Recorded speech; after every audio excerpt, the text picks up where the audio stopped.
The dragon abducted her as a bride solely to produce offspring. Unaware she was the little girl who saved him 10 years ago. She was the world's only saint with healing powers. While running away from home, she encountered a severely injured dragon. She couldn't bear to watch him die as she had suffered similar pain herself. She bravely approached to check on him. The dragon instantly opened its eyes, warning her not to come closer. She pointed at its injured wing, asking, "Would you like me to heal you?" But the dragon angrily bared its fierce fangs at her. She wasn't scared at all, and she tried her best to calm the dragon, saying, "Don't worry, I'll heal you." She placed her hands on the dragon's wing and released her powerful healing ability. The dragon felt less pain than before, and its wounds began to heal slowly, but she fainted after using up all her magic power. The dragon stared at her in bewilderment, then raised its head towards the sky. As the dragon's enormous body disappeared, it transformed into a man in armor with 18-pack abs. But she missed seeing this. The man gazed at the unconscious girl, thinking, "What an unusually brave one." In her daze, she felt someone speaking and gently lifting her up. But in the end, she was sent back home. As an adult, her stepmother planned to sell her as a concubine to the old king. They dyed her jet black hair golden, but due to the poor quality hair dye, it caused red rashes all over her face. The maid desperately tried to cover it with powder. Golden-haired Lucina was actually radiant with beauty, but her stepmother said she was too ugly to look at. Worried about disappointing the king, her stepbrother jumped in to reassure his mother. "I've prepared precious jewels as her dowry. They're dug up from graves so no one will know." But they didn't know he had excavated an ancient dragon's tomb. Just then, the roof of their house was blown off. Lucina quickly went to check the situation. Unexpectedly, outside had turned into a terrifying inferno. Countless dragons were breathing fire everywhere. People were frantically fleeing in all directions. The city gate was instantly punctured. Leading them was a masked man. But when their eyes met, Lucina crouched down in fear to hide. Thus, she missed seeing the handsome face behind the mask. "How dare you insult the ancestors of the tired dragon clan? Not one of you will be spared." At his command, the dragons breathed fire even more fiercely. The stepmother, terrified, quickly raised a white flag to surrender. Lucina took advantage of the chaos to escape quietly. She planned to hide in the stone tower first, then climb over the wall to escape when no one was around. But unexpectedly, to save herself, her stepmother gave her away. "Wait, I have a noble and beautiful daughter. She's so beautiful even the king wants to marry her. How about I give her to you?" The man seemed quite interested after hearing this, because she learned that the old king and King Tyre were mortal enemies. "Where is your daughter now?" Meanwhile, Lucina was struggling to climb down the 100-meter castle. She wanted to take this opportunity to escape. Suddenly, she heard the sound of flapping wings. Just as she looked up, she was grabbed by 2 giant claws. The giant dragon brought her before the king. After putting her down, the man saw her appearance clearly. He couldn't help but sneer. "She doesn't look that beautiful. I guess that old king has a peculiar taste for ugly women." But her eyes shone like stars in the night sky. He instantly remembered the little girl who saved him 10 years ago. She had the same kind of eyes, but this woman had golden hair. So he concluded she wasn't his savior. "Are you satisfied with my daughter? Give me a few more days. I'll make her even more beautiful for you, your majesty." Suddenly, a long spear was at her throat. The man gave her 2 choices: either become his companion or disappear along with everyone in this castle. She didn't want to die, so she finally agreed to marry him. The man suddenly leaned in and asked her name. After hesitating for a moment, she told him. "Lucina in Bryan language means moon. The name suits you. I will cherish you." After saying this, he announced they would hold the wedding right there. He found a priest to be their officiant. After the wedding, he told the priest to inform the old king that his new bride had been taken away by his enemy Håkon. If the old king heard this news, he would surely be furious enough to spit blood. The priest tremblingly performed the vows for the two. Håkon, seeing how dismal the wedding atmosphere was, ordered someone to go pick some wildflowers. He handed the gathered flowers to Lucina. "Though the venue isn't great, we should still have some ceremony, right?" She hurriedly reached out with trembling hands to accept the bouquet. "You look much better now. Let's begin then." The priest stammered through the wedding vows for the newlyweds. "Now the groom may kiss the bride." Hearing this, Lucina shook like a sieve. He glanced at the frightened little rabbit beside him, bent down and embraced his bride. She just stared at him blankly. "Close your eyes." Then he slowly leaned in. The man seemed reluctant to let go. Unexpectedly, Lucina fainted the next second. He couldn't help but find it amusing. He picked up his sleeping bride and mounted his horse. "Since they're my wife's relatives, I'll spare their lives for now." With that, he left with Lucina. When she woke up, she found herself in a carriage. The subordinate quickly reported this good news to his king. But when she made eye contact with her new husband, she couldn't help but shiver. To take care of her, Håkon ordered to stop and set up camp. He came to Lucina's carriage and asked if she was feeling better. Much better. He reached out his hand to take her to eat something. However, she said she wasn't hungry. "I'll just stay in the carriage." But her growling stomach betrayed her. A lie was exposed on the spot, causing her to blush with embarrassment. This made the man burst into hearty laughter. "At least come out to warm yourself by the fire. he gave her an out. Lucina no longer refused. She took Hakon's hand and got off the carriage. After dismissing his subordinates, he invited his wife to sit in his tent. As soon as they sat down, he took off his own cloak and thoughtfully draped it over Lucina to keep her warm. Lucina felt a warmth in her heart. Hakon handed her a fragrant piece of bread. At the Baron's house, she only ate moldy, stale food. She couldn't help but greedily inhale the bread's aroma. However, in Hakon's eyes, this behavior was interpreted as, could she be worried that I've poisoned the food? Seeing the man's expression change, she hurriedly stuffed the bread into her mouth. The deliciousness of the food shocked her taste buds. It was so good, even her hair seemed to stand on end. Then she began to devour it ravenously. The man told her to eat slowly. Be careful not to choke. He thoughtfully handed her a cup of fresh goat's milk. In the castle, she had to work all day just to get some crumbs to eat. But here, she could eat delicious food without doing anything. When he asked about her age, because her mouth was busy, she could only hold up 2 fingers to him. This is way too young. So he started cursing the old king for his unethical deeds. Not only did he send people to kill young dragons, but he also caused him to lose his only brother. Do you regret not being able to marry the old king as a concubine? She quickly shook her head. He just hadn't expected that not only did she not cry or make a fuss, but she eagerly asked him what kind of place Tyre was. There are rumors that Tyre is a barbaric land, but it's not actually like that. You'll know once you get there. Seeing she had finished eating, Hakon handed her another piece of bread. Perhaps living with him would be better than in that house. The man told her to bear with it for now. When we get back to the palace, there will be proper food. But for her, the bread was already the most delicious thing she'd ever eaten. This made Hakon wonder, is a noble lady so easily satisfied? Lucina ate 10 pieces of bread in one go. Her stomach was full and she felt very satisfied. After she finished, he told her to go rest. She turned around and wrapped herself up. I'll go stay outside. He smiled and said, no need, we're married now. So from now on we'll sleep together every day. She had heard that dragon customs involved having children before marriage. Lucina was so scared she started crying. Tears flowed freely down her cheeks. These tears struck the man's heartstrings. He gently comforted her, asking her not to cry anymore. Is marrying me worse than being that old king's concubine? She said she was just a bit scared. Hakan instantly understood. After all, a wife forced to leave her family and marry into the dragon clan must be terrified and uneasy inside. He reassured her, promising he wouldn't do anything. You get some rest. I'll sleep outside for the night. Seeing their king come out, his subordinate asked, why did you leave your new bride? He had even set up a tent for them to spend their wedding night. Unexpectedly, the king spoke up for Lucina, telling him to show more respect to her. He was surprised that the king had pardoned the people in the castle for her sake, because seeing her reminded him of the little girl who saved him 10 years ago. He urged the king to try harder, to bear the responsibility of continuing the dragon lineage. The next morning, Lucina woke up and went to the river to wash her face. After the makeup on her face came off, the red rashes had become even worse. She hesitated whether to heal herself first. Thinking about consummating the marriage, she decided not to heal the rashes. If Hakon saw it, he might lose interest. Suddenly, she heard footsteps behind her. She thought it was Hakon, but a claw came at her instead. It turned out her stepmother had sent someone to bring her back. She didn't want to go back. She had just escaped from there. When they noticed the red rashes on Lucina's face, they wondered if it was a contagious disease. Just as they were about to throw her away, a sharp arrow flew towards them. Hakon quickly surrounded them. The bald man suddenly held a knife to her throat.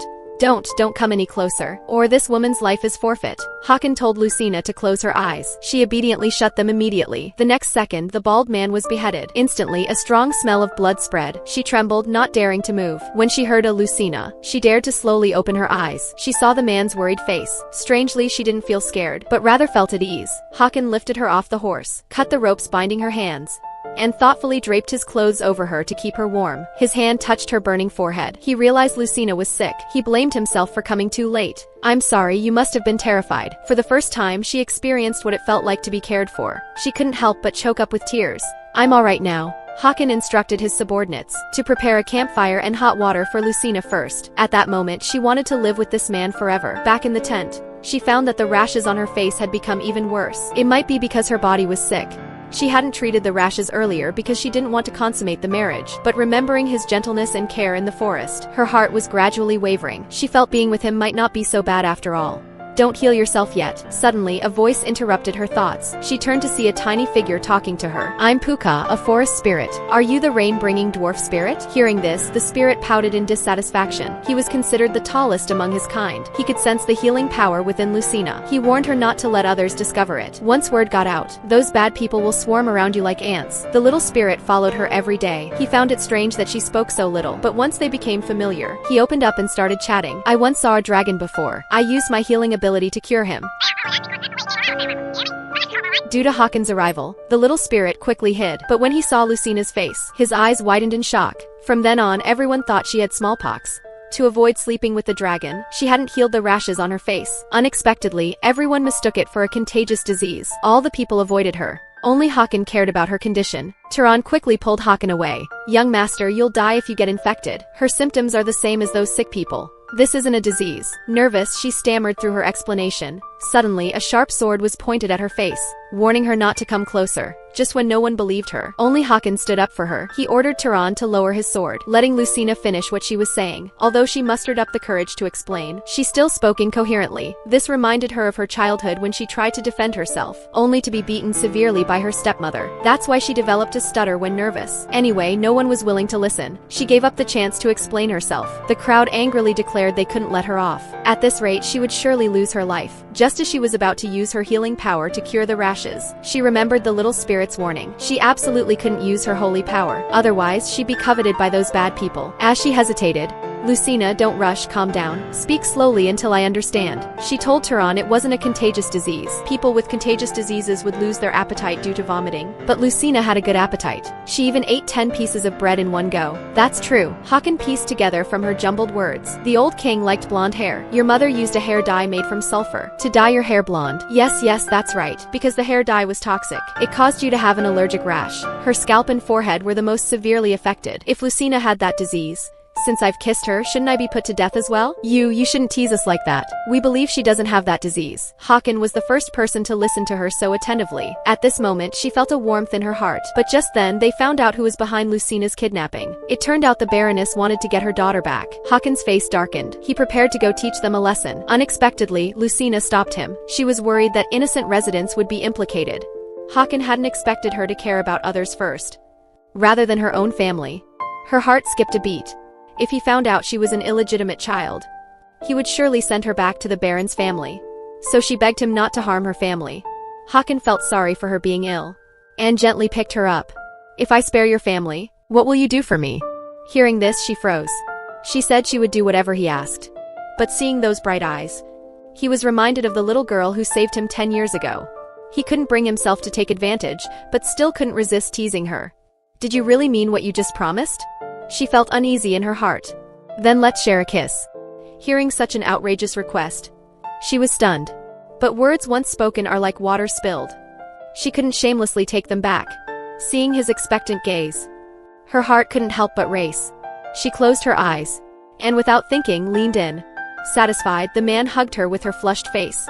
Then he ordered his subordinates, "If they dare touch my new bride again, I will show no mercy." After Lucina took the fever medicine, to let her rest easy, Hakon gave her the tent, while he went outside to stand guard alone. Watching him happily hum a tune as he walked out, she wondered if their recent intimacy had put him in a good mood. But her face was now covered in ugly rashes. All night long, Hakon stayed by her side taking care of her, so the next day her fever subsided smoothly. They immediately set out in the carriage. Soon they arrived at the beautiful and prosperous Tyre Palace. As soon as Lucina got off the carriage, the rashes on her face immediately caused a stir among the crowd. Everyone suspected she was ill. Suddenly, a person wearing an ox skull bowed to Hakon. It turned out to be the priest. She curiously looked at that person. Unexpectedly, the priest's eyes were also fixed on her. "You've brought back the essence of the earth." Then he dipped his hand in some water. Seeing this ugly face could even make the neighbor's child cry with envy. Lucina was also startled.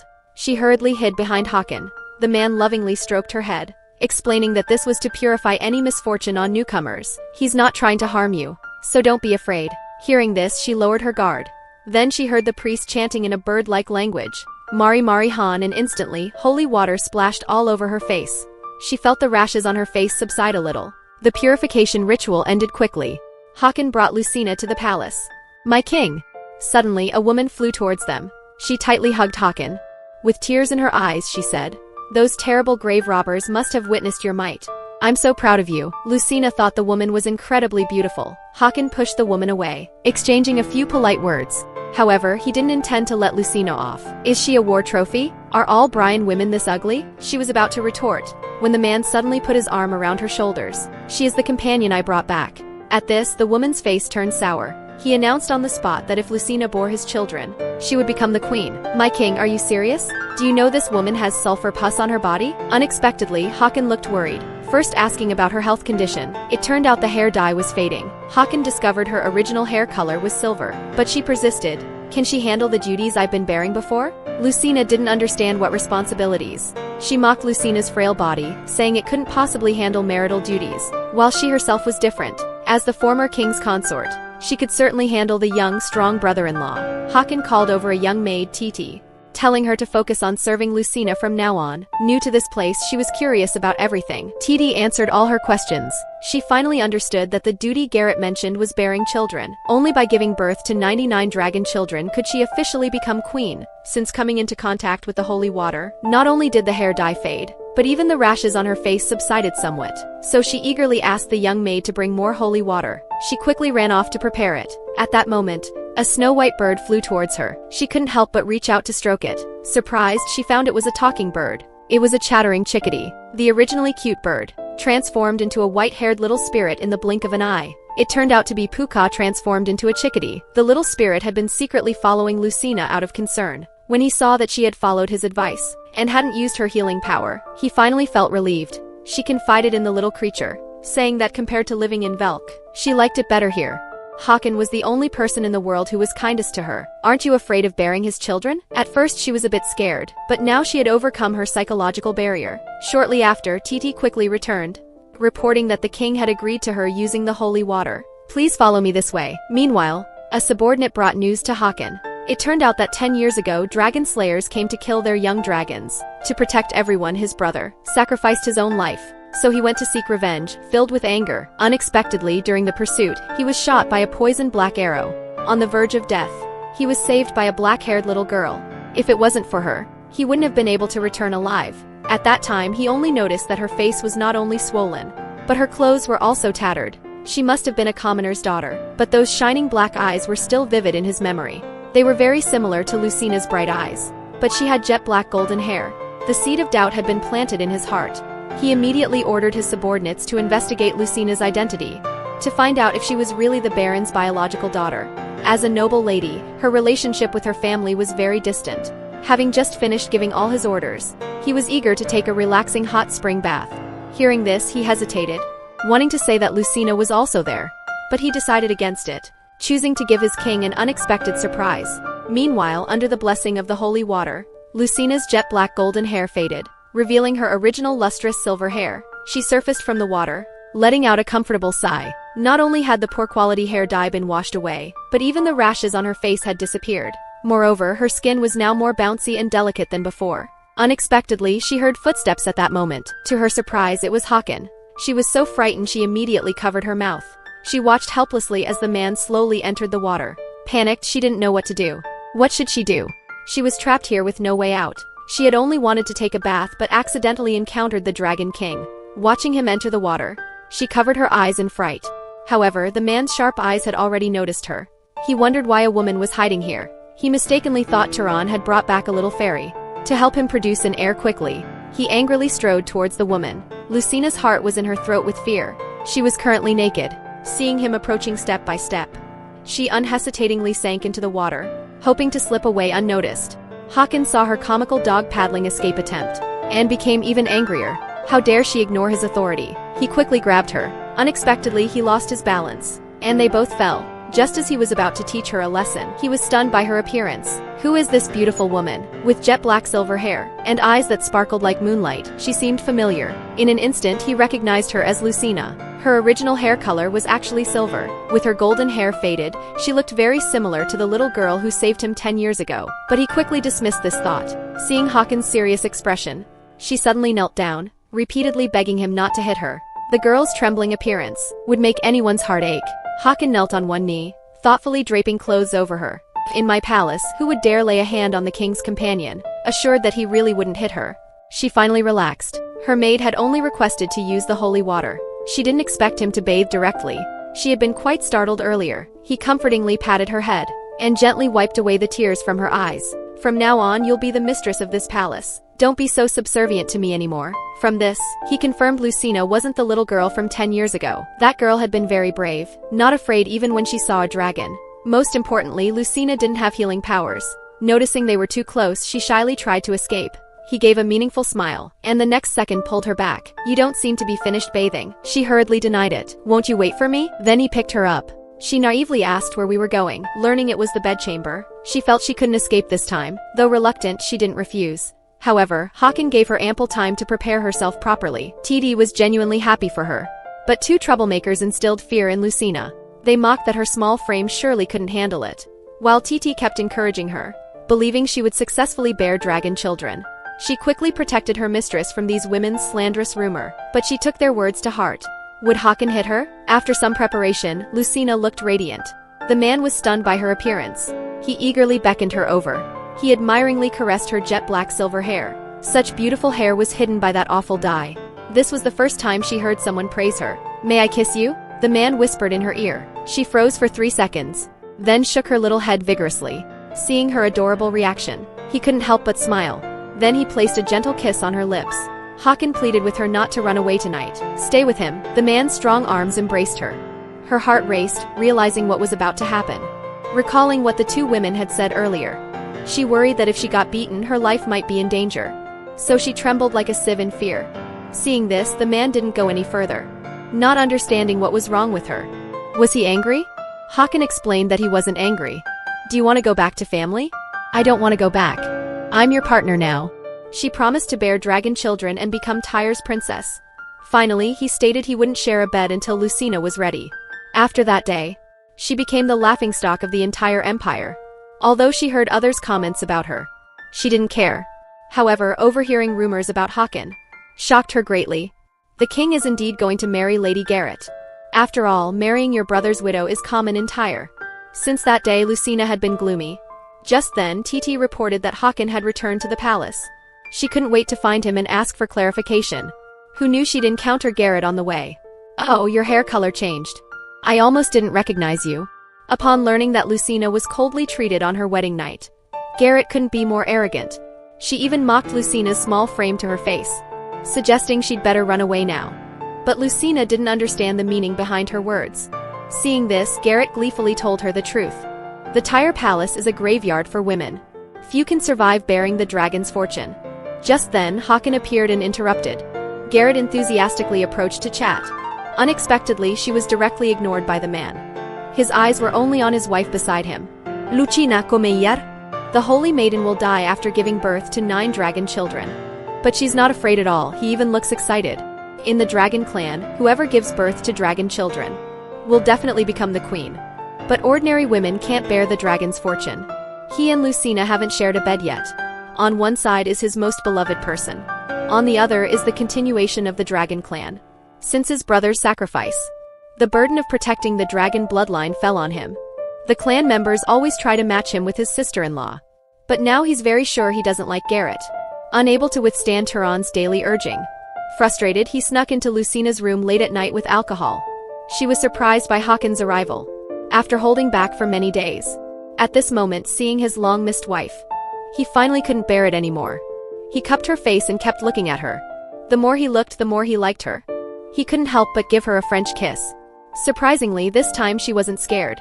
She even responded passionately. But she stopped at the crucial moment. "Are you really prepared to sacrifice for Tyre?" Although not very clear. What concerned her more was this question. "Do you think I'm cute? Isn't that obvious? Everyone thinks you're cute." This was the first time she heard such words. The atmosphere between them gradually escalated, just as they were about to go further. Who knew her mind was filled with rumors about Hakan and his sister-in-law? Maybe he and Garrett have done these things too. Thinking of this, she suddenly pushed him away. The man was instantly bewildered. He asked in confusion. She mustered up the courage to ask the question hidden in her heart. "Do you like Garrett? They all say you're going to marry her." However, the man's face immediately darkened. Why care about what others say? But Lucina continued to press for answers. "Did you have a crush on Garrett?" Hakan's brow furrowed at that. He didn't understand why during their first time she kept mentioning that woman. Seeing that Hakan didn't deny it, she felt even more jealous. "You saying I'm cute is all lies. You actually like her more than me, don't you?" He hated it most when people linked Garrett with him, especially when his own wife didn't trust him. He thought she was making excuses not to be the queen. He didn't even try to comfort her anymore. Angry, he turned and walked away. She was about to explain, but he had already stormed off in anger. The king left that woman again. I heard she was so scared she directly refused. Hearing the good news, Garrett was very happy. The woman personally chosen by the king is nothing special. He'll soon lose interest in her.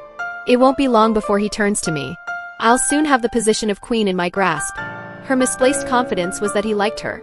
It was just that damned guilt towards his elder brother that made him keep avoiding me. She immediately summoned Lucina. The royal banquet was about to begin. Poor thing, she had no proper gown to wear. Kindly, she gave her a set of gorgeous robes. It was obvious she had ill intentions. Sure enough, it was a pale, ghastly morning dress. And mocking her for not wanting to share a bed with the king. Aren't you just missing your hometown relatives?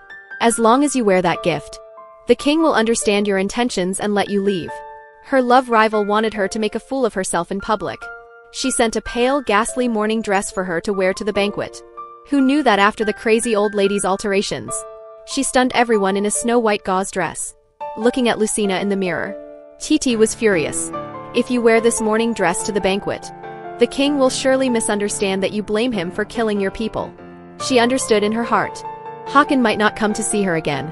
In serious cases, he might even send her back to her hometown. Just when she couldn't think of any useful solution, an old lady barged in with a ragged doll. As soon as she came in, she criticized the ugly morning dress and boldly claimed she would help transform it. Let Lucina wore it beautifully to the banquet, stunning everyone, on the condition that she gets good food. But they had no idea who she was. Who knew her next move would leave them dumbfounded. She lay on the ground throwing a tantrum. I'm hungry, food. I want food. Meanwhile, Garrett was looking for the missing old lady. Learning she was causing trouble in Lucina's room, she instructed not to report this to the king. After eating her fill, the old lady kept her promise and started working. She wielded the scissors randomly. With a snip, both mistress and servant trembled.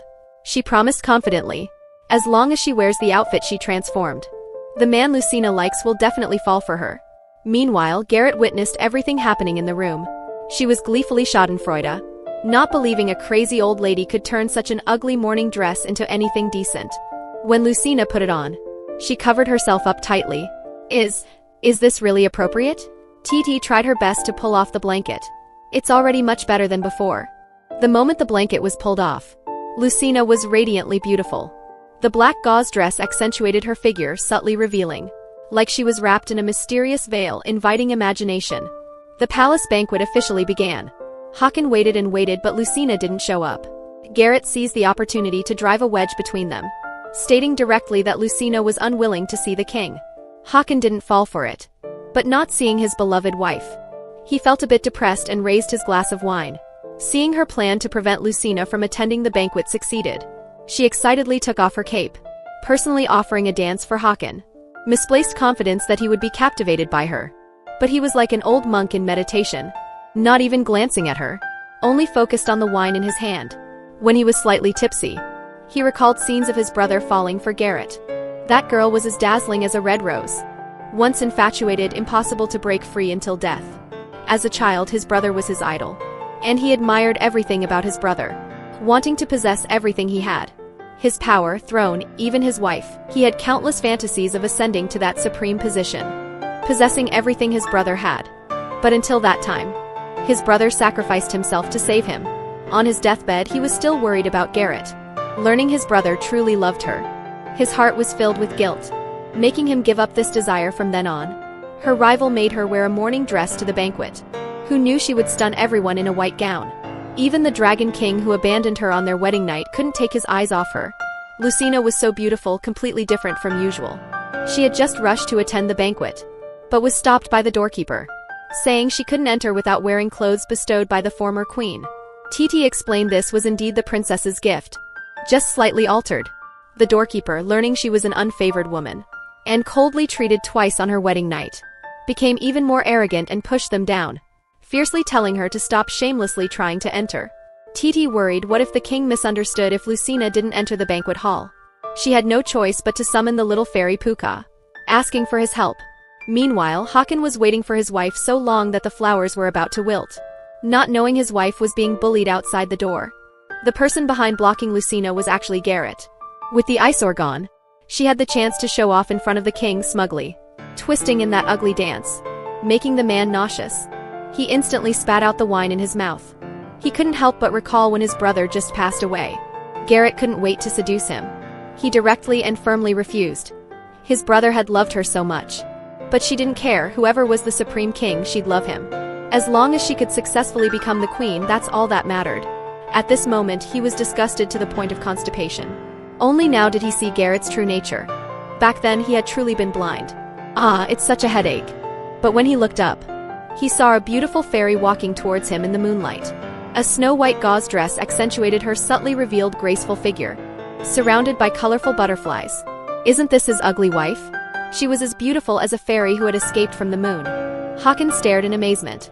Even his headache was cured. As soon as she appeared, she captured everyone's attention. This was thanks to Puka's help. He threw poop on the doorkeeper's face, allowing her to sneak in during the chaos. She curtsied to Hakan as she had practiced. Her graceful and confident manner was nothing like her previous timid self. Was this still the Lucina he knew? Meanwhile, Garrett was in the crowd, nearly going mad with jealousy. She could only vent her anger on an unfortunate servant. The man said with a red face, You're late. TT hurriedly explained. They were delayed by an incident on the way. At this moment, Hakan noticed the bruise on her hand. He quickly came over to check. It was quite a big bruise. He was extremely distressed. TT seized the chance to tattle. The guard said she couldn't enter without wearing clothes bestowed by the former queen. He looked at Garrett with a gloomy face. She was instantly frightened. Before the truth was revealed, she quickly found a scapegoat, slapping the guard hard on the face. How dare you slander me? It was clearly you who blocked the king's woman. She then turned to explain to Hakan. It's just a misunderstanding, please let him off. But he had no intention of letting those who bullied Lucina off easily. You dare to touch my partner? You must be tired of living. The next moment he drew his sword. Only the kind-hearted Lucina pleaded with Hakan, saying she was fine now. In this palace, no one but me can touch your. After saying this, he embraced his wife tightly. Lucina was deeply moved, her heart suddenly racing. At this moment, Garrett finally stepped forward to hypocritically plead. Unexpectedly, Hakan directly questioned her. Was it your order not to let Lucina into the banquet hall?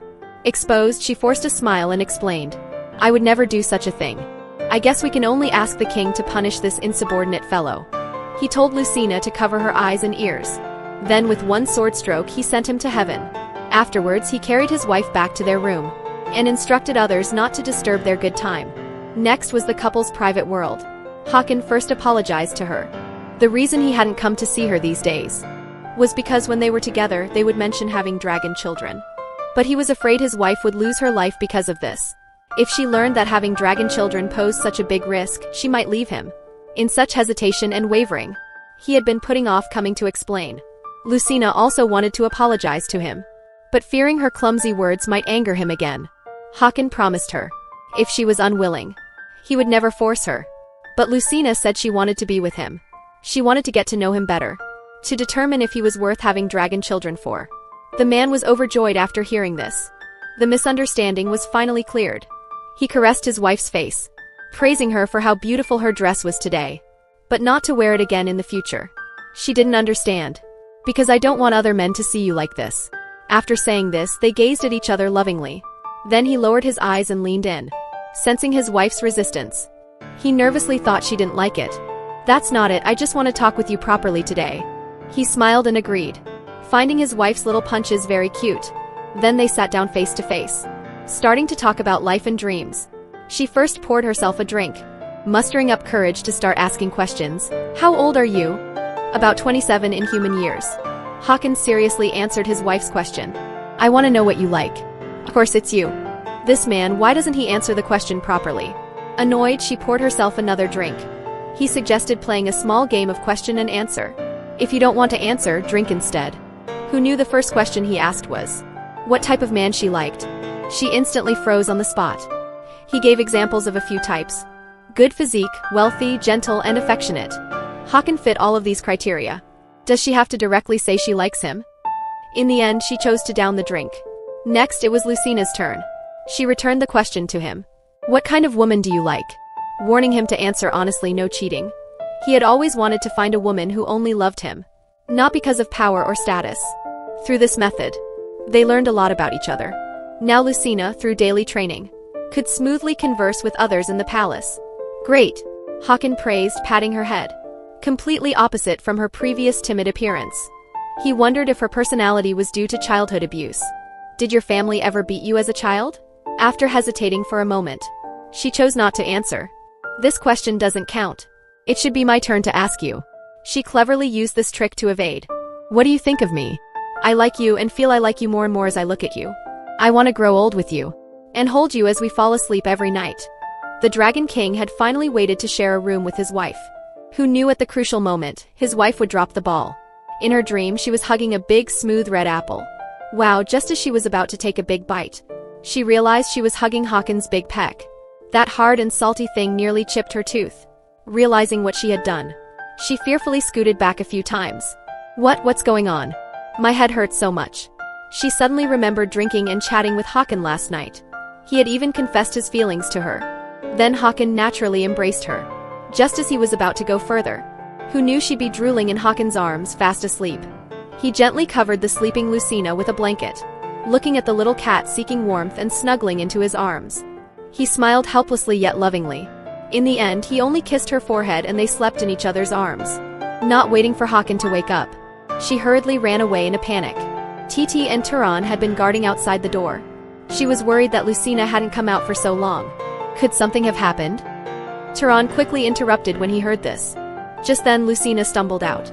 The two immediately rushed over to greet her. Are you alright? TT, don't shout so loud. I'm in so much pain. Hearing this, she became even more nervous, asking where it hurt, and how it hurt. It's sore and painful. I can barely walk. That must too many times. But these two misunderstood. The innocent girl thought they meant the wine. Indeed, it was many times. 3 or 4 times, I think. Hearing this, the two became even more excited. So many times and you're still alive. Lady Lucina, you're amazing. The Dragon Clan is finally saved. We must serve well the lady who will bring prosperity to the Dragon Clan. Please be careful of the stairs. Meanwhile, Garrett learned that Lucina had stayed in the king's chambers all night. She was so angry her mouth twisted, while Hawken woke up humming happily. His whole being was radiant, looking just like a man immersed in love. Narcissistically looking at his perfect 18-pack abs in the mirror, he boasted to Turan. Lucina praised me for not only having a good body but also being handsome. By the way, she was really amazing last night. Not only as beautiful as the moon goddess, but also as brave as a warrior. Turan happily shed tears. Your Majesty, well done. He asked where his wife had gone. TT took her to soak in the hot springs. Why don't you join them, Your Majesty? It'll help relieve the fatigue from last night. Hearing this, his face turned red, pretending to be serious. All right. I'll go finish what I didn't say last night. Hawken shyly came to the bathroom, staring at the expanse of white before him, but not seeing his wife. After looking around, he found his wife had already finished bathing. He felt a bit disappointed. Did I come too late? Lucina noticed Hawken's arrival and smiled sweetly. Like a little magpie, she happily flew to the man's side. He lovingly patted her head. Finding his wife's hair wet, he volunteered to help her dry it.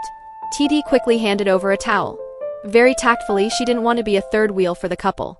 She respectfully retreated outside. After sitting down, he immediately beckoned his wife over. Where should I sit? There really wasn't an extra chair. Sitting on my lap is fine.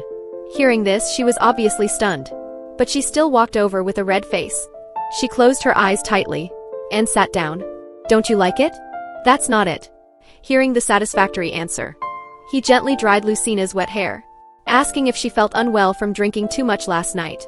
I feel much better after soaking in the holy water. Faced with his shy wife fresh out of the bath, he couldn't control himself and pulled her into his arms. If I can't see you for a moment, I'll go crazy missing you. I want to be with you every moment. Her heart couldn't help but race uncontrollably because of this. Lucina could feel Hawken's genuine feelings. After saying this, they gazed at each other lovingly. The atmosphere gradually intensified. The next second, she took the initiative and kissed him. I'm always thinking of you too. Hearing his wife's response, he happily curled his lips. But at the same time, he was deeply worried.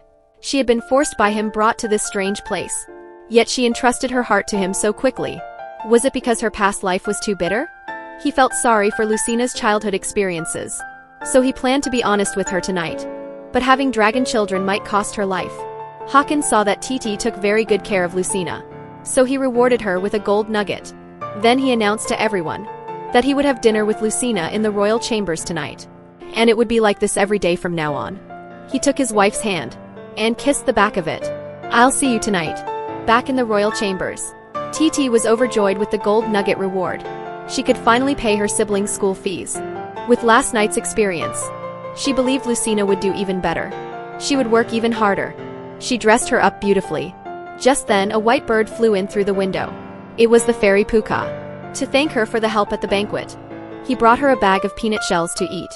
The human and bird started chatting without any barriers. Meanwhile, Garrett was furious to learn that Lucina would be with Håkon tonight. She pondered what method to use to stop her. So she summoned a man. When dinner time came, Håkon was fretting over how to be honest with his wife later. But at that moment, Lucina appeared in an elegant black outfit. So beautiful that Håkon stared in amazement.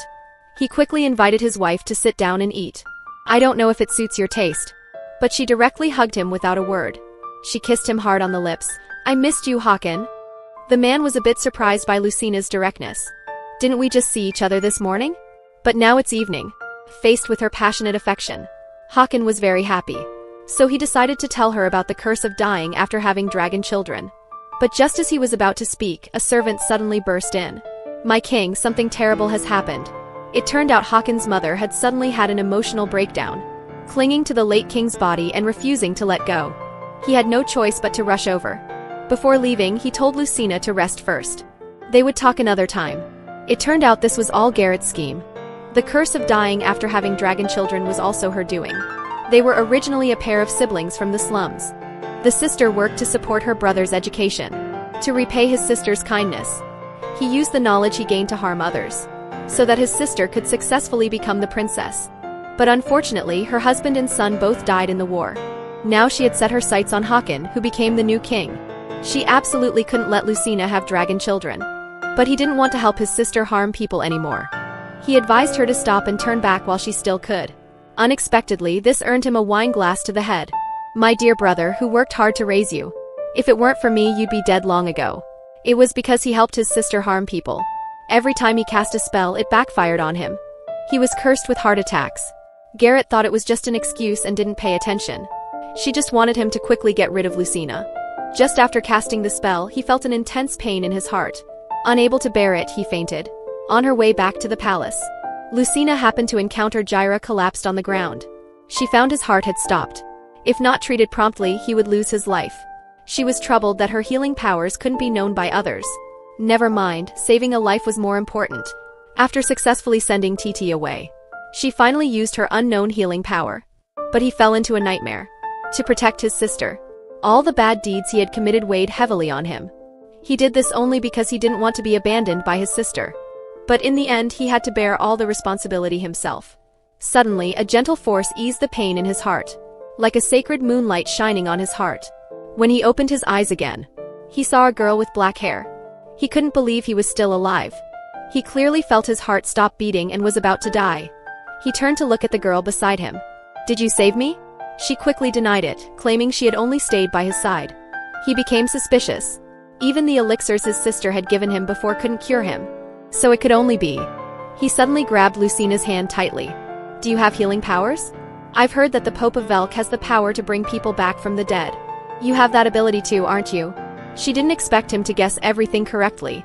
She panicked and broke free from his grasp. She insisted that she had only stayed by his side, nothing more. He was certain she had just used healing powers. If he could have this human, he wouldn't have to suffer from heart attacks anymore. He tried to persuade Lucina to run away with him, to live a happy life together. She said she wanted to stay by Håkon's side and become the queen. What's good about losing your life to be a queen? As soon as you conceive a dragon child, your whole body will be burned by scorching flames. Do you know how painful it is to die like that? Seeing the girl's confused expression, he discovered an interesting fact. Håkon actually deceived you. He made a human girl his partner.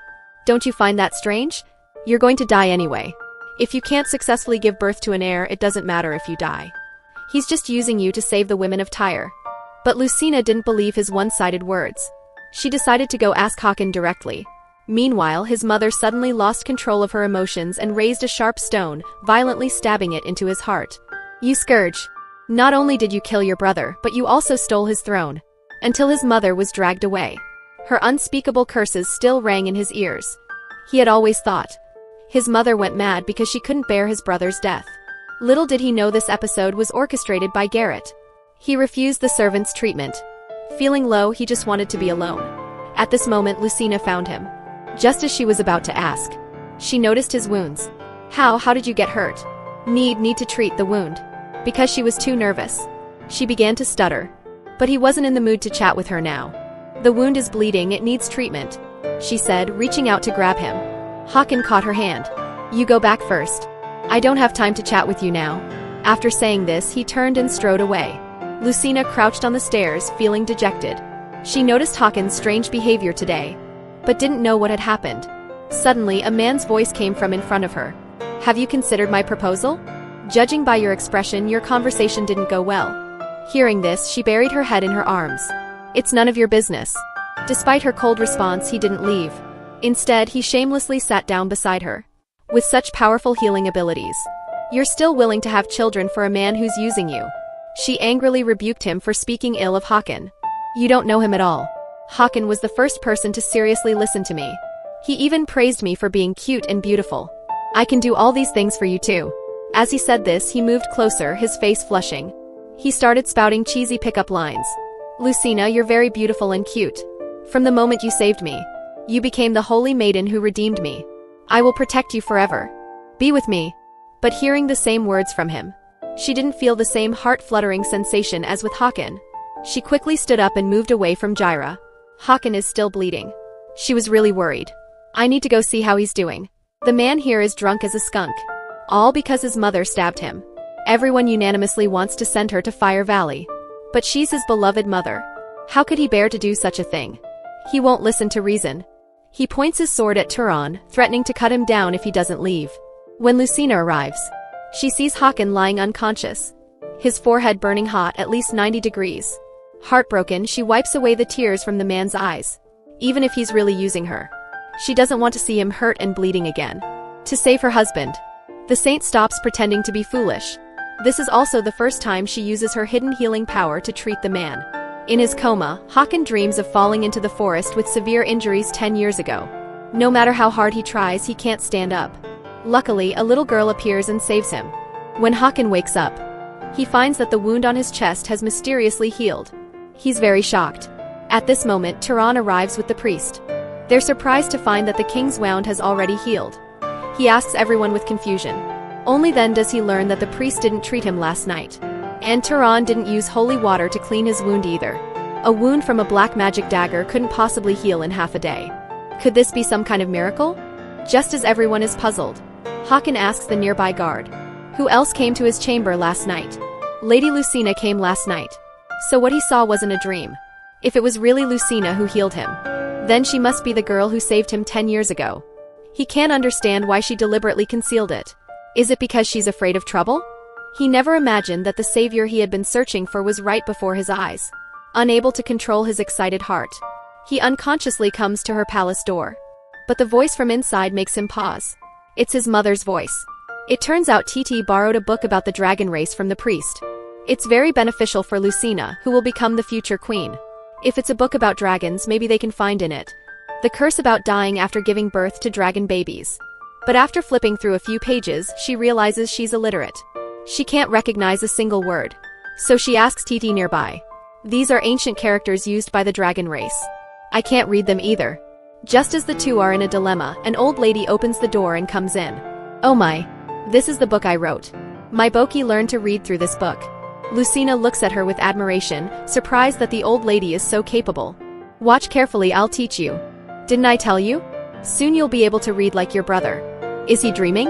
How could his mother smile so kindly? And even gently call him by his nickname, Adu. My name is Lucina, not Boki.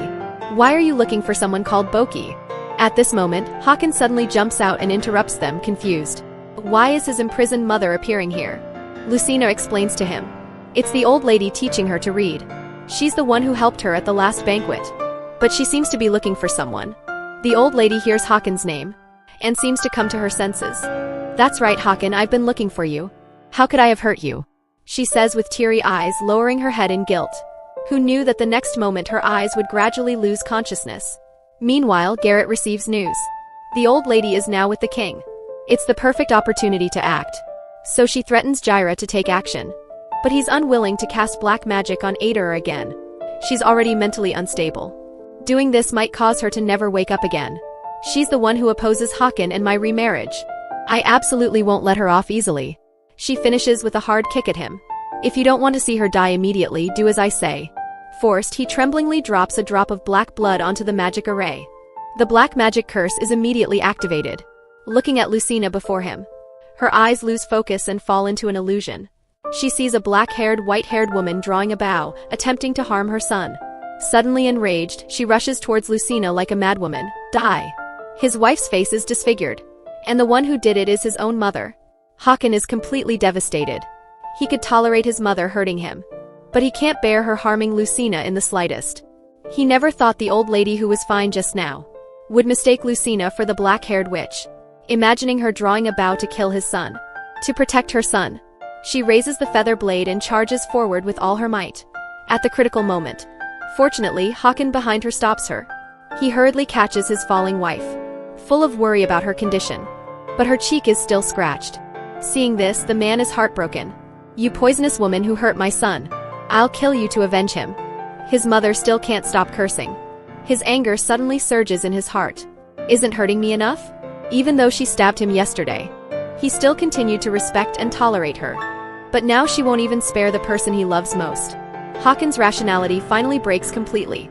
Guards, take the criminal to Fire Valley. For the crimes of attacking me and hurting my consort, she must be severely punished. This is the first time she's seen Hakan hurt and crying. He composes himself and turns to instruct TT to call the priest to treat Lucina. He promises her that this will never happen again. Afterwards, Hakan issues a gag order. From now on, all records of the criminal Ader will be sealed. It's forbidden to talk about her. Violators will be severely punished. However, Jaira wakes up from the spell-induced coma and overhears the maid's gossip. Realizing something big has happened in the palace, he tries to get information from them about what exactly happened while he was unconscious. The maid replies that the king has issued a gag order, then hurriedly flees in fear, leaving him completely confused. Suddenly, a pair of pitch-black hands grabs his clothes. I have something to ask you. It turns out to be Lucina. So the two find a secluded spot where no one is around. Do you know who the woman Hakan ordered to be sent to Fire Valley is? She had TT go inquire about it. But due to the gag order, they learned nothing. He hadn't given it much thought. What was Fire Valley again? Suddenly remembering something, he becomes very excited. Could Hakan have sent Lady Ader to Fire Valley? She doesn't know who Ader is. She just heard that a woman was sent there. Hearing this, he's thunderstruck. Because of what he did, Ader will be subjected to fire punishment. Unease and guilt fill his heart. He was about to tell Lucina, when he's interrupted by a man who suddenly appears. What are you doing to my consort? Seeing this scene, his face turns from black to pale with anger. The two of them are startled. Jaira stutters, that. Unexpectedly, the other man strides forward and grabs his collar. Like picking up a little chick. You dare lay hands on my consort. You must be tired of living. If there's a next time. Lucina hurriedly steps forward to stop the enraged man. It's not what you think. Looking at the person who almost lost his life, she tells him to go back first. She needs to talk with Hakan. After he respectfully retreats. You ask what we were just talking about? It's about dying if you sleep with a dragon. To protect Tyre's woman. So you kidnapped me to be a scapegoat. Sleeping with a dragon will lead to death. That's why the Dragon King never dared to tell his wife. Afraid she would really leave him if she knew. But Lucina finally learns this secret. Mistakenly thinking Hakan chose to kidnap her as a scapegoat. To protect Tyre's woman. He tries his best to explain to Lucina that he never intended to hide it. But when he sees his wife crying with a trembling voice, stopping her from sobbing and wiping her tears, it makes his heart ache even more. This is the first time he's seen his wife cry so sadly. At a loss, not knowing how to comfort her, Lucina avoids his outstretched hand. I don't want to talk to you right now, she says and runs away crying. He doesn't even have the courage to chase after her. He can only watch her walk away. He's already used to women fleeing from him. But being rejected by her causes unbearable pain in his heart. Lucina is the first person to smile brightly at him, willing to get close to him, bringing him warmth. It turns out he has unknowingly fallen deeply in love with her. Lucina runs out crying, while Jaira has been waiting outside. He directly says that Ader, who was sent to Fire Valley, is Hakan's birth mother. Although her life isn't in immediate danger, her old and frail body won't last long. He knows how to enter Fire Valley and plans to team up with Lucina to rescue Ader. He hands her a key. He'll cast a spell on the guards at the door, making them fall asleep. Then you can sneak in. Outside Fire Valley, Lucina peeks around cautiously. The little fairy who followed learns that she's about to break into jail and rescue someone. Are you crazy? What if you encounter danger, risking your life for an old lady you've only met a few times? She's doing this for Hakon's sake.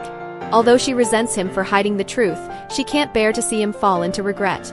She takes out a bag of honey-coated peanuts, which convinces the little fairy to help her.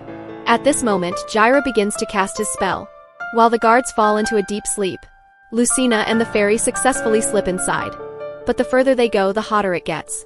The 90-degree temperature quickly leaves them drenched in sweat. Suddenly, the monster in front startles them. But it has already been put to sleep by Jaira's spell. They carefully walk past the sleeping doorkeeper. Soon they reach the center of Fire Valley. Hakon's mother is imprisoned in a cage, with boiling lava below. She takes out the key and opens the birdcage. Together with the fairy, they successfully bring the old lady out. Not only is her forehead burning at 90 degrees, but she's also unconscious. She doesn't even respond to their calls. She instructs the fairy to use holy water to cool her down, while she uses her healing power to treat her. But even as her energy is almost depleted, the old lady still hasn't woken up. She guesses it might be due to her advanced age. Who knew at this critical moment the doorkeeper would wake up? Jaira had mentioned, if the doorkeeper wakes up midway, it means he's lost consciousness due to heart pain. The only way is to blind his eyes with salt. At this moment, the monster charges towards them. Guka quickly casts a spell, successfully entangling its limbs with vines, urging Lucina to hurry as he can't hold on for long. Unexpectedly, before she can take out the salt, the monster quickly breaks free from the vines. Its huge palm swats at them, sending them flying like kites. Having just depleted her healing power, she feels dizzy. Suddenly, a giant green claw comes at her. She thinks this might be the end. But at the last second, the man descends like a superhero to save his wife. He single-handedly defeats the monster. Big guy, go back to your position. Hearing the king's command, the fierce monster obediently turns back. The man turns to scold Lucina. She shouldn't have come to such a dangerous place to save someone. If anything happens to your mother, you'll definitely regret it. She suddenly feels dizzy and stumbles the next second. Hakon quickly catches his fainting wife. At this moment, his mother wakes up, but mistakes him for Hakon's brother. Letsai, I've been waiting for you. Quickly take Boki away. She hands him a red doll. It's too hot here. Quickly take your brother away. He's stunned. His mother clearly doesn't love him. Why is she so concerned about his safety? Suddenly, the doll is pushed into his arms. As he stares at the object in his hands, he remembers a childhood scene. This is a gift from Mom. Why don't you give it a name? Let's call it Boki. This name was given when you were still in Mom's belly. Letsai, what are you hesitating for? His mother's voice interrupts his memories. Mom will find her own way out. Quickly take your consort and brother out. If anything happens to Boki, Mom doesn't want to live alone either. No matter what happens, protect your brother first. At this moment, he finally understands. His mother loves him. It turns out his brother was keeping a promise to their mother. That's why he protected him at the cost of his own life. Guilt instantly floods his heart. Regretful tears roll down his cheeks. When she sees her son's tears, she suddenly comes to her senses, finally recognizing that the person before her is Hakon. I'm sorry, child. Mom's mind is always unclear. I didn't even recognize my own son. The misunderstanding of many years is resolved. Mother and son tightly embrace, experiencing this moment of warmth. Meanwhile, Garrett receives news. Ader is alive and out of Fire Valley and has reconciled with the king. She'll stay in the palace to live out her old age. The plan has failed. She's almost furious to the point of internal injury. Lucina's body recovers quickly. Hakon sincerely thanks her. If it weren't for you saving my mother, I would have regretted it for life. Even now, when he thinks about it, his hands still tremble uncontrollably. She comfortingly holds the man's small hand, gently saying a few words of comfort. He hugs his wife tightly, telling her not to do such dangerous things again. If I lose you, I'll fall into the abyss too. Through this incident, she realizes, although I hate that you hid things from me, I still don't want to see you sad. Even if it means risking my life. I just want you to be safe and sound. Hearing his wife's heartfelt confession, the man is very moved. But when he hears her say she wants to bear dragon babies for him, his jaw drops in shock. What did you say? Do you know what that means? She understands that mothers may face life-threatening dangers during childbirth. Aderer and Garrett were able to safely give birth to dragon babies. And with her healing power, she might have an even easier time than others. This time she's determined. No matter what, she wants to give birth to dragon babies and become the queen. Ignoring Hawken's earnest persuasion, she pushes the man down and pounces on him fiercely. Then she actively seals his lips with a kiss. She pounces on the Dragon King. It turns out it's to give birth to 99 dragon babies.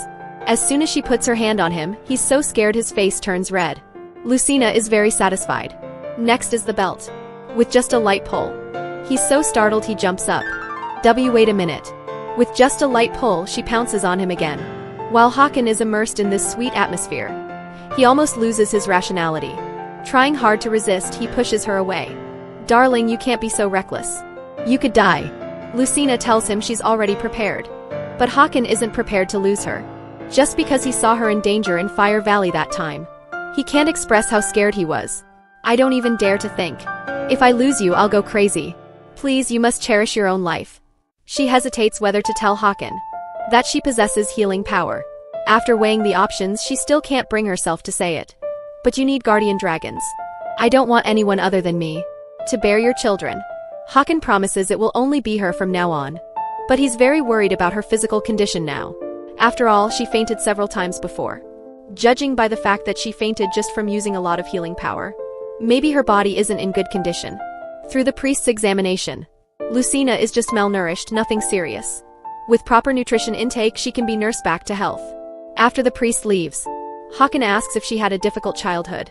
She hesitates for a moment, finally revealing her background. The Baroness is not her birth mother. She's just an illegitimate child. But fearing he'd cancel their marriage if he knew the truth, so she told a lie. The man listens with eyes full of heartache. He pulls his wife into an embrace, promising her, as long as you don't reject me, I will never leave you. And he apologizes to her. I was afraid you'd leave me if you knew about the risks of dragon childbirth. So I kept quiet about it all along. From today on, I won't hide anything from you anymore. The young couple confess the secrets hidden in their hearts. Unable to control themselves, they embrace again. Kissing before he always misunderstood that his mother didn't love him. Thanks to Lucina, they resolved the misunderstanding of many years. Well, you can put me down now. But the man insists on carrying his wife. Your body is weak and can't be tired. Meanwhile, Hawken's mother wakes up, recalling the visions that appeared in her mind earlier. She realizes she's been under the control of a black magic curse all this time. Quickly call Hawken here. I have something important to tell him. Receiving news of his mother's awakening, the couple rushes to the side palace. Unexpectedly, his mother quickly falls asleep again. They're a step too late, because Garrett arrived before them, holding an empty bottle of medicine she just drank. She informs Hawken that Aderer needs some time to fully recover, so she wants to take her to her room. To fulfill her duty as a daughter-in-law, Lucina volunteers to help take care of Aderer. But she's scolded by Garrett. Taking care of the Queen Mother is Tyre's tradition. And you not only lack status, you don't know any etiquette either. Hawken puts his arm around his wife's shoulder, coldly looking at Garrett. The rival openly bullies the saint. But Hawken protects his wife fiercely, lovingly embracing his wife. When Lucina bears my child, she'll be Tyre's queen. You should observe etiquette with her now. She can only hold back and force a smile. Of course. The man turns and whispers gently to Lucina. Though she's jealous to the point of madness, she doesn't dare act rashly anymore. Even on the way back, Hawken keeps carrying her without letting go, making her very embarrassed and unable to face it. Just because he thinks his wife's body is weak and can't be tired from walking. Fortunately, a subordinate comes to report. The ministers are all waiting for him to start the meeting. Only then does he put her down, reluctantly parting from her. As soon as Hawken leaves, Jaira seizes the opportunity to come over. The two sit on the steps chatting, concerned about each other's physical condition. He learns that Lucina fainted last time from using too much healing power. This is the first time he's heard that holy power has side effects. He tells her to keep this secret. Don't let anyone know she has healing power. Otherwise, those people will swarm toward you. If I tell Hawken, he'll protect me, right? He'll certainly cherish you very much. With healing power, the chances of safely giving birth to dragon babies are higher. As long as she becomes queen, he'll be forced by his sister to harm people again. So we can't let people discover her healing power. Especially Hawken. Don't believe his sweet words. If he has to choose, he'll definitely choose Tyre. But Lucina doesn't believe he's that kind of person. He might take you to the battlefield. After all, healing power is very useful on the battlefield. However, she's willing to go to the battlefield with Hakan. He doesn't understand why she likes that man so much. Wondering if Lucina had met him first. Would she have fallen in love with him instead? The girl asks why he just made that expression. He realizes his absurd thoughts. Panicking, he changes the subject. Hakan said he wants me to learn the common language. But I can't read. I'm afraid if others know, they'll laugh at me for being illiterate. So I want to find a teacher. This is a rare opportunity to get close to her. So he volunteers, how about I teach you? Titi is very happy to hear this news. Jaira has been fluent in various languages since childhood. She envies Lucina for being able to learn from him. She sees Titi's eagerness and invites her to join. That's great. Jaira has just returned to the side palace when he sees his sister bringing Ader back. Of course, the queen mother should be cared for by the former queen. This is the palace etiquette. Why has my sister suddenly decided to fulfill her duty as a daughter-in-law after 10 years? Because Ader has regained her senses. She wants to tell Hakan about the black magic sorcerer in the palace. Luckily, I stopped her in time. I didn't expect the old lady to develop antibodies. But I've made new medicine. A sedative specially for senile old people. Once taken, they'll fall asleep, unable to think deeply. His heart sinks. The black magic used on Ader is planned to be used on another target. Hearing this, he's even more startled. Change to whom? Of course, that stinking girl Lucina. His wife cuddling with another man. He catches them in the act, suddenly feeling like he's been cheated on. What exactly have you two been doing behind my back? Jaira is giving lessons to both Lucina and Titi.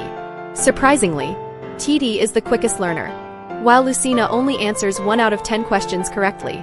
Considering it's her first time learning to read, she's already made great progress. Titi quickly comforts the dejected Lucina. He's been fluent in various languages since childhood. He confidently promises Lucina will learn the common language in 2 months. Unexpectedly, at this moment something gets in her eye. She can't open it. Noticing this, he quickly gets up to check. Don't rub it. You'll hurt your eye, he says, grabbing her hand that's rubbing her eye. Leaning in to examine her eye. Who knew this scene would be witnessed by the man behind them? Thinking they're doing something indescribable. Like a bolt from the blue. His face turns from black to white with anger. What exactly are you two doing? Seeing Hakan angrily walking towards them, the two are startled and at a loss. Instantly recalling the scene of Hakan beating him last time. I got something in my eye that. Due to her nervousness, she explains incoherently. Fortunately, Titi is there to act as a translator, conveying the correct meaning to Hakan. This comical scene stuns both men. Her black little hands grab his clothes and she buries herself in his embrace. You've always been the one I like. So don't misunderstand my relationship with others. Hearing his wife's sincere confession, his gloom instantly vanishes. He lovingly strokes her hair. It's fine if you don't know something, just learn it. You even found a smart teacher to teach you. You've done well. He turns to ask Jaira if he can teach them both well, promising they'll learn the common language in a month at the latest. You may be physically weak and useless and have a sneaky and cunning personality, but you're the smartest in the palace, unmatched by anyone. So I'll entrust Lucina's studies to you. Hearing the king's words that sound like both praise and insult, he's truly terrified. He doesn't even dare resist when the king forcefully grips his hand in retaliation. If you dare touch Lucina again, you're dead. Hearing Hakan's fierce warning, he breaks out in a cold sweat. But when facing his wife, he immediately changes his expression, as if the two have a good relationship. He picks her up in front of the other men, smugly walking past Jaira. Back in the palace, Hakan tells her the results of her physical examination. Although she's malnourished, strangely, her recovery ability is several times better than others. She's made it this far thanks to her healing power. The priest has prescribed medicine to restore your energy. In 2 months, it'll be my prosperous period. Now I'm also starting to take medicine and abstain. She's curious about what the prosperous period is. It turns out to be the best time for dragons to breed offspring. At that time, the fire energy is especially strong. So he needs to take medicine to regulate it. We'll consider consummating our marriage then. After saying this, he stands up to leave. Unexpectedly, a small hand grabs him. Abstinence to what extent? Is just sleeping together not allowed either? He blushes, not knowing how to answer. Lucina pouts, not wanting to sleep alone for 2 months. She wants Hakan to keep her company. He finally gives in to his wife and agrees. But he soon regrets this decision. It's the couple's first time sharing a bed. The man just wants to sleep innocently. But his wife isn't behaving at all. She's freely teasing him. not only pouncing into his arms, but even reaching out to hook his fingers. "Can I hold your hand?" "Oh, of course you can." The man endures, his face red and steaming, while Lucina is oblivious.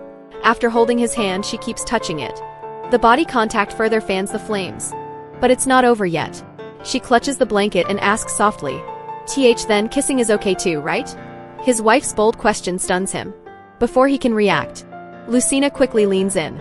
His wife's sweet, soft lips almost make him lose control. He mentally chants, "No, no, no." But he still can't resist her enthusiasm. Immersed in this tenderness, because of the approaching prosperous period, his desire is now several times stronger than usual, driving him to pin Lucina down. Looking at her pure eyes like moonlight, rationality finally triumphs over desire. He quickly jumps off the bed away from her. "Let's sleep in separate rooms for these 2 months. It's better for both of us." The fire energy is strongest during the prosperous period. To avoid hurting Lucina, he can only do this. Even kissing is forbidden. What? Even this little pleasure is taken away? What about holding hands? That's not allowed either. She protests. "Are we just going to look at each other's faces for 2 months?" "Yes, that's the only way we can safely get through this." She doesn't want that. If kissing and holding hands aren't allowed, what's the point? Seeing his wife crying with tears streaming down, Hakan can't bear it. Then you can tie me up," he says, rummaging around, handing her a bundle of rope. "After you tie me up, you can do whatever you want." Lucina wraps the rope around his hands 99 times, confirming it's tied securely and won't easily come loose. Is this okay now? Getting his consent, she finally starts doing as she pleases. But with any physical contact, he finds it hard to bear. Not only is his breathing heavy, but his heart is beating faster and faster. Just as Lucina regretfully thinks it's over, unexpectedly the man suddenly breaks free from the ropes and pounces on her. Realizing he's lost control, he hurriedly jumps up. "Get me iron chains. The kind that even a dragon can't break." This makes her burst into silvery laughter. Hakan is fuming. "I'm about to die from holding back, and you're still laughing." Meanwhile, Garrett is forcing her brother to cast a black magic curse on Hakan. She heard from the priest that Hakan's prosperous period is coming soon. During this time he'll be quite unstable. While his fire energy is strong, he'll also be more irritable. Even with medication to control it, an accident during intercourse would be perfectly normal. Then she can replace Lucina as queen. "This is the last time you'll help your sister. Afterwards, you can leave the palace and go wherever you want." This is a chance to escape his sister's shadow. But he thinks of a better plan. One that won't hurt Lucina but will separate them. So this time we'll change the curse method. "This candle is made with my blood.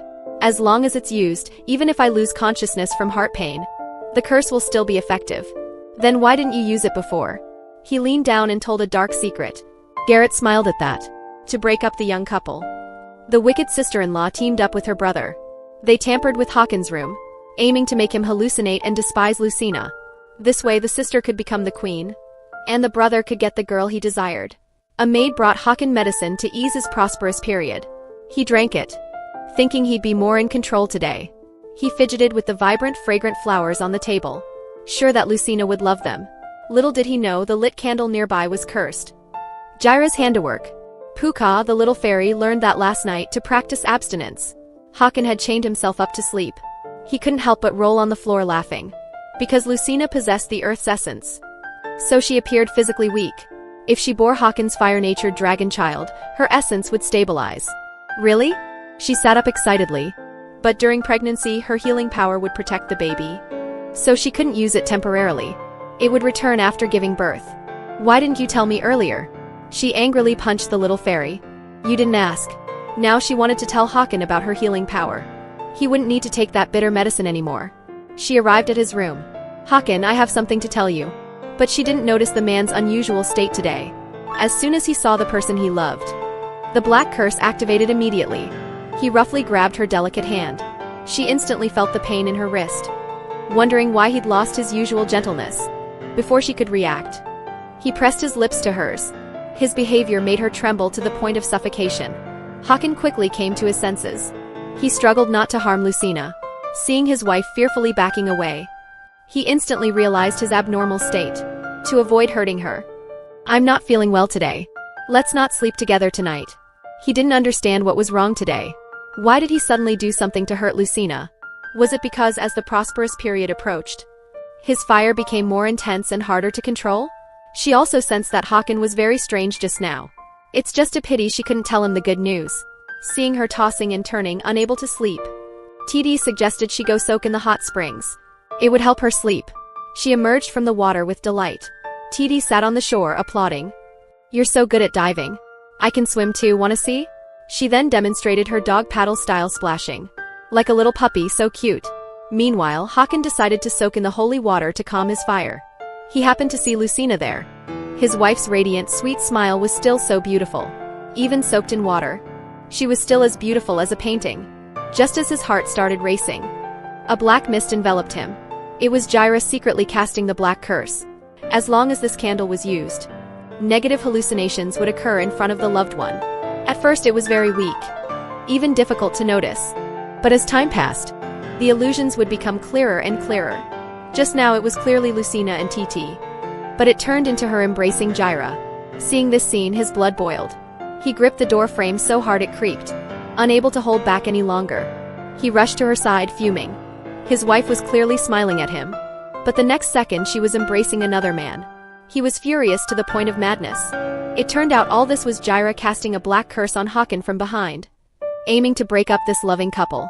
Under the influence of the illusion, he would unconsciously grow to despise Lucina. Over time, their relationship would naturally fall apart, and the desperate woman would surely fall into his arms. When Hakan saw his wife with Jaira, he angrily rushed to confront him. "Ha! Hakan!" Lucina's voice awakened his senses. He was completely stunned, unable to believe what he had just done. She asked with concern, "What's wrong?" "No, nothing. I thought you might have fallen into the water, so I rushed over," he said, avoiding her worried gaze. She had wanted to tell Hakan about her healing power, but was interrupted by him. "I'm too tired today. Let's talk about it later." He was puzzled by his abnormal emotional changes. Just seeing Lucina made him want to get angry. He kept seeing those unpleasant images, as if they were real. The next day in class, Lucina was constantly distracted.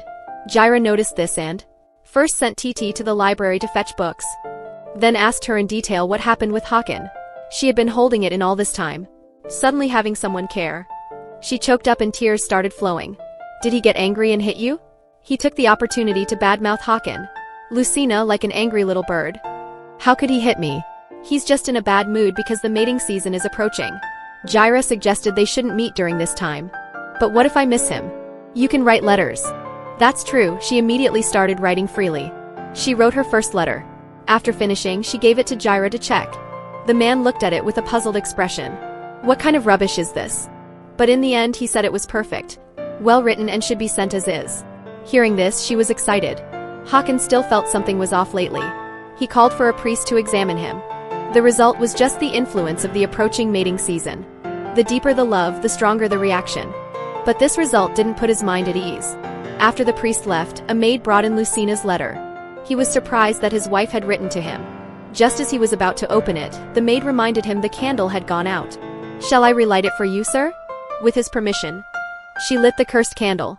As soon as he opened the letter, he was stunned. This time it really looked like a dog's scrawl. Although there were many misspellings, it was filled with her thoughts of him. He couldn't help but smile foolishly as he read. As expected of Tyre's top calligrapher, the happiness of love filled his heart. He opened it again to read more. "Every night I think of you. Let me see what you're thinking about." As soon as the candle was lit, the black curse made him hallucinate. "I'm thinking about running away, holding hands with the one I truly love. All those words of love I said to you were lies. I hate and despise you. Even your mother wouldn't truly love a man like you." Those vicious words deeply wounded his heart. He fearfully shouted, "Stop. Shut up." The guards outside heard the commotion and rushed in to check the situation. When Hakan came to his senses, he found the letter inexplicably torn to pieces. He couldn't remember why he had gotten angry just now. Soon this incident spread throughout the palace. The king had gotten angry and torn up Lucina's letter. Could it be that Jaira had altered it for her? Because her deeply loving husband suddenly changed and got angry at her, and even tore up the letter she wrote him with his own hands.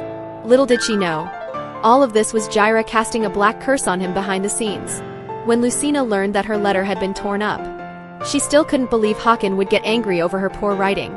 She decided to find him to clear up the misunderstanding. Meanwhile, Hakan was troubled by his recent abnormal state, always losing control and getting angry. but forgetting the reason for his anger moments later. He initially thought it was the medicine, but it persisted even after he stopped taking it. What exactly was the problem?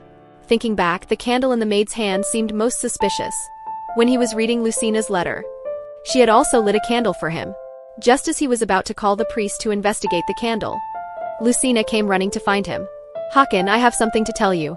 After confirming no one was behind her, she thought it would be safer to talk in the bedroom. Her healing power couldn't be overheard by others. Though unsure what she wanted to say, he followed her lead. "I want to tell you that I have healing powers. You don't need to take medicine for the mating season anymore." As soon as he saw Lucina, the black magic took effect. The man who was fine just a moment ago suddenly turned gloomy. She had thought Hakan would be happy to learn about her healing power. The man's sudden change in expression puzzled her. The black curse quickly made him have negative hallucinations about Lucina. He saw her easily whispering in Jaira's ear, "I have healing powers, I can cure your illness." Seeing this, the man was furious. He glared at her angrily. "You said you only loved me. It was all lies. When did she lie?" She felt his state was very abnormal. Besides, it was just the two of them here. Hakan, calm down. However, the image of them being intimate and betraying him kept haunting his mind. The other person not only took away the woman he loved most, but also provoked him with a victorious, taunting gaze. His wounded pride finally snapped. In anger, he lunged at Jaira. Lucina watched in horror as the man charged towards her. Jaira, worried Hakan might hurt Lucina, had followed them. Just then, he heard Lucina's scream from the room. What he feared had happened. Guilt instantly surged through him. He rushed in to check the situation. He saw her unconscious on the floor. To wake her husband from the hallucination, she once again used her sacred healing power. The man quickly came to his senses, but Lucina collapsed from exhaustion. Affected by the black curse, he had hallucinated, mistakenly thinking his wife had betrayed him. He angrily lunged to teach that arrogant man a lesson, not realizing he was directly hurting Lucina. When Jaira arrived, he found her already on the floor. He quickly helped her up to check her condition. "I don't know why Hakan became so strange. If I use my healing power, can I make her feel better?" Using sacred power might work, but with Hakan's current state, Lucina would be in danger by his side. Seeing the two embracing, the man raged, "How dare you betray me? I'll punish you both." He lost control and grabbed Jaira, wanting to kill him. Seeing this, she was so anxious that tears welled up in her eyes. If this fight continues, both will be in danger. It might not work, but I have to try. "Hakan, please, wake up." Finally, she used all her healing power on him. Hakan felt a cool sensation, instantly breaking through the darkness that had enveloped him, gradually bringing him back to clarity. He slowly lowered his hand, gripping Jaira's collar. It actually worked. She immediately showed a joyful smile, but the next second she fainted from exhaustion. The man caught his falling wife. He looked at the woman in his arms with eyes full of heartache, wondering if Lucina had just helped him. Fortunately, she had only fainted and wasn't in mortal danger. He carried his wife back to their room. Just after he left, a maid took advantage of the moment to release a carrier pigeon with a message. The candles Hakan had asked the priest to investigate indeed contained evil spells. He ordered those candles to be disposed of immediately. He went to the separate palace to check on the unconscious Lucina. He still blamed himself for hurting her because of the curse, which led to her injury. He hoped she would wake up soon, so he could ask for her forgiveness.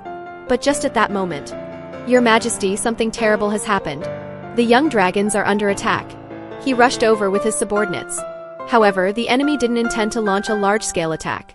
He realized they had fallen for the enemy's diversion tactic. It's a trap. Their target is the capital. Just as he was about to return, a knight in black armor appeared. "Little Spearhead, after 10 years. We meet again." It was that woman's voice. "I see you still remember how I killed your brother." Hatred surged through him. Gripping his spear, he angrily charged at her. "I'll take your head to avenge my brother." The two fought fiercely for 300 rounds. Finally, he stabbed her with his sword, thinking the battle was over. He was unexpectedly ambushed by her. A sharp pain struck him. Blood instantly spurted from his mouth. He looked at this scene in disbelief. Meanwhile, Lucina finally woke up. She learned from Titi that Hakan had gone to protect the young dragons. Worried, she quickly ran outside. Just then, the accompanying troops returned. But after searching, the person she was looking for wasn't there. She hurriedly asked Turan, "Where did Hakan go?" The king was hit by a poisoned arrow while fighting the dragon slayer. He's just been sent to the Holy Land for treatment. This time he bravely stood up. "Let me go. I can definitely heal Hakan." To save the dying dragon, She no longer hid her true power. She used her powerful healing ability to treat his wounds. She just didn't expect the giant dragon she had just saved to turn into her husband. Lucina followed the aura into the Holy Land. She thought she would find the severely wounded Hakan. But what met her eyes was an enormous dragon. She immediately recognized it as the dragon she had saved as a child. At this moment, he opened his eyes.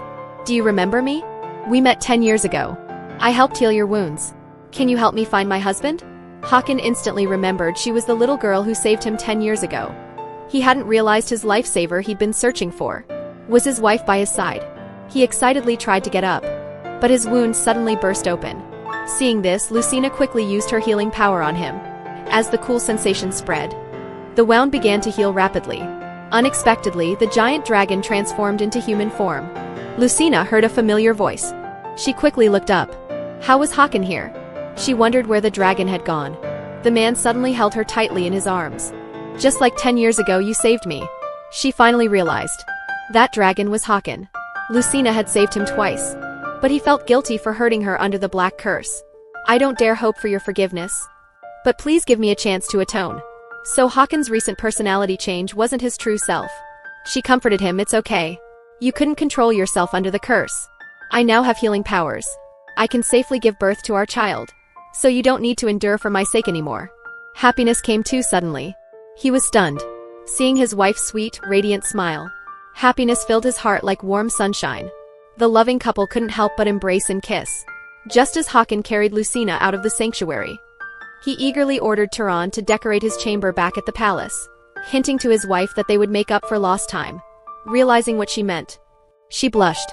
Titi learned they would spend their first night together, and decided to dress her up nicely. With her efforts, Lucina looked radiant tonight. However, just outside Hakan's chamber, thinking of what was about to happen, her heart raced nervously. Finally, she gathered her courage and entered. The man had been sitting on the bed waiting for his wife's arrival. She approached Hakan, too shy to look at him. Suddenly, a pair of large hands embraced her slender waist, pulling her to sit on his lap. "Are you nervous?" She honestly replied, "A little bit." The man gazed at his beloved with tender affection. Lucina urged him to hurry up. "Stop dawdling." Seeing his wife so eager, he couldn't help but chuckle.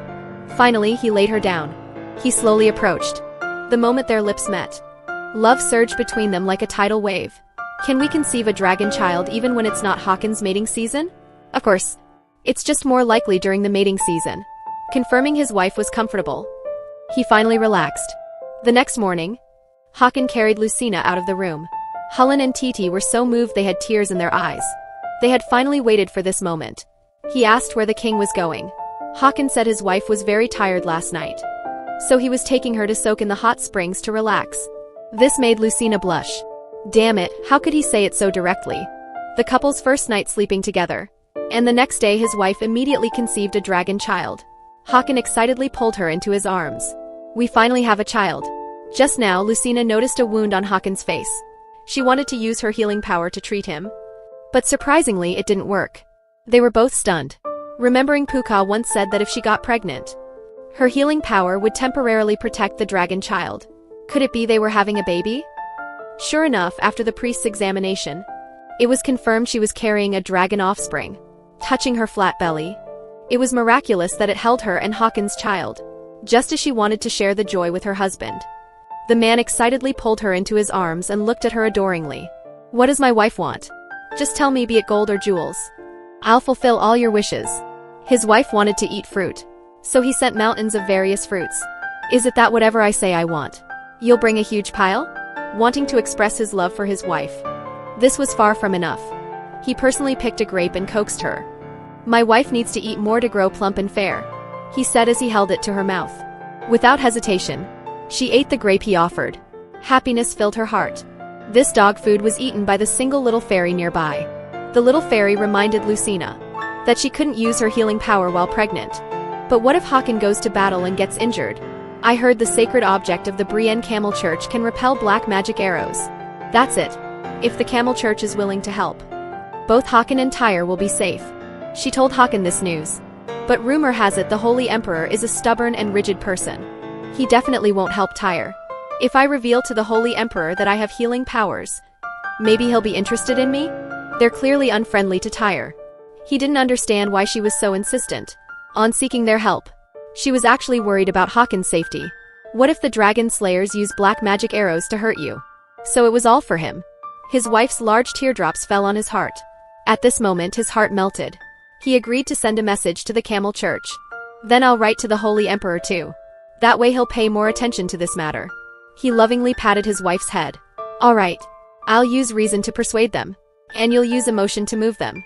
Meanwhile, Garrett received news that Lucina not only spent her first night with Hakon unharmed, but also successfully conceived a dragon child. She was jealous to the point of madness. To get rid of her quickly, she planned to frame Lucina for casting the black curse on Hakon. But one maid was a spy. She took advantage of the moment to release a carrier pigeon with a message. And the recipient was the dragon slayer who had injured Hakon.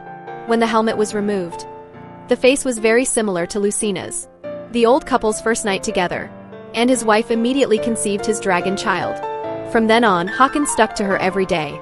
They embraced sweetly, as he taught her how to write letters. He praised her writing skills, saying they had improved a lot. At this, she pouted.